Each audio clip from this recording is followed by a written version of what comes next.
Lord's Day 42 addresses itself to the eighth commandment, or you shall not steal. And there are two questions here related to that commandment. First, question 110: what does God forbid in the eighth commandment? And the answer is He forbids not only outright theft and robbery, punishable by law, but in God's sight, theft also includes cheating and swindling our neighbor by schemes made to appear legitimate, such as inaccurate measures of weight, size, or volume, fraudulent merchandising, counterfeit money, excessive interest, or any other means forbidden by God. In addition, He forbids all greed and pointless squandering of His gifts. And then question 111: what does God require of you in this commandment? The answer is that I do whatever I can for my neighbor's good, that I treat others as I would like them to treat me, and that I work faithfully so that I may share with those in need.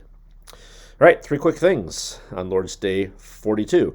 First is that we talked about this last Sunday when we were talking about the relationship between bondservants and their masters, and the contemporary application of those things, those exchanges, economic exchanges of labor, services, and such.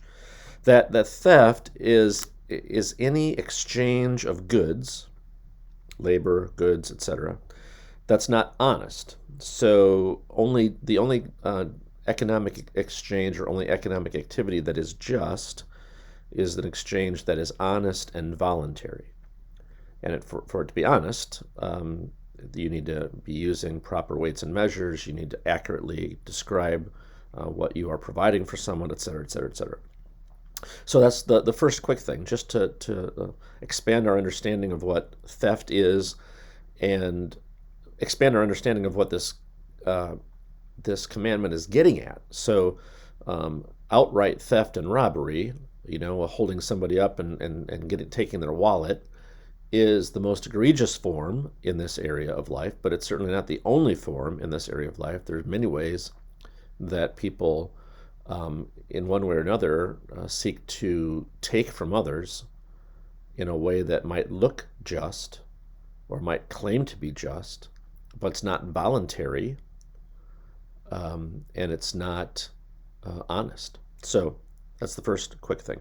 The second is that in this sort of the expansion or a broadening of our scope of the commandment, it also is, the Catechism is seeking to deepen our understanding of the commandment, and that is related to the end of the answer to question 110, where it says, in addition, He forbids all greed and pointless squandering of His gifts.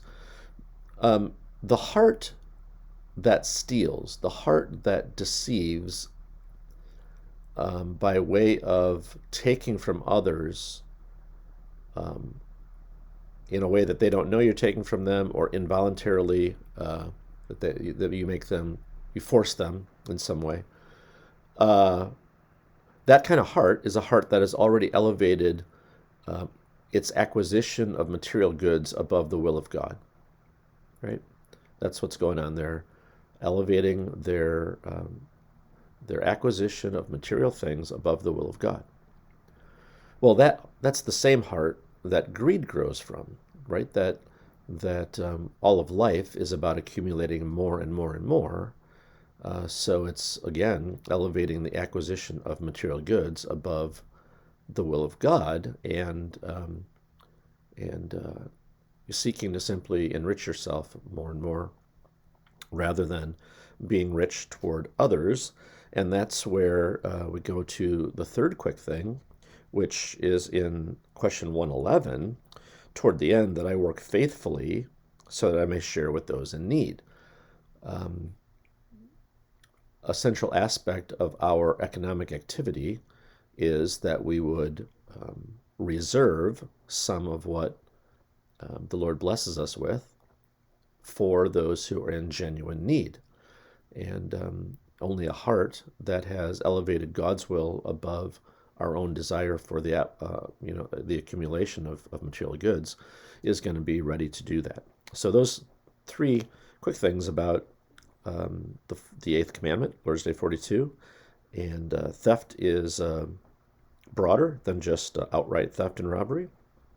It's also deeper, has to do with the condition of the heart, and the condition of the heart is manifested in our willingness to set aside some of what we earn through God's grace for those who are in genuine need.